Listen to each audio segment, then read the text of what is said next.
for the first time, we're hearing from the man who lives in a Granite Bay mansion that hosted hundreds in that New Year's Eve bash that health officials fear could be a COVID super spreader. And we're learning he's got a controversial past with a conviction in federal court in the aftermath of Hurricane Katrina. CBS 13 Steve Large live in Granite Bay with new details from the New Year's pandemic party. Steve? Well, this is a story that has sparked outrage over why someone would throw such a giant party in the middle of a pandemic. The man who lives in this mansion is now saying sorry through his attorney.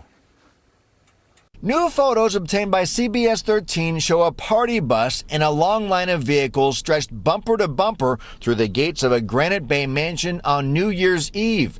Pictures plastered across social media show hundreds of maskless people packed inside the massive home once owned by comedian Eddie Murphy. This man, Gabe Watters, lives there now and for the first time is offering an explanation for the notorious night.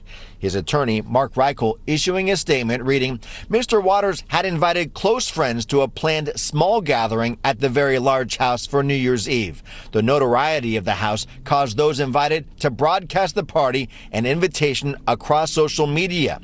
He never intended for this event to be this big, and he apologizes for how things got out of hand. The statement also reads Watters at one point directed security to stop letting attendees in. CBS 13 has learned Watters has faced controversy before and a criminal conviction. Court documents show details of the 2011 conviction in the aftermath of Hurricane Katrina. Guilty of obstruction of justice and submitting a fraudulent receipt for cars he took from the flood zone to resell in California. Prosecutors had alleged Watters stole the cars that had been abandoned by their owners after an evacuation order was issued for the city of New Orleans.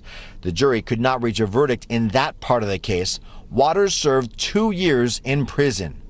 10 years later, and now living in this Granite Bay mansion, once famous for its funny superstar owner, now notorious for a feared super spreader party.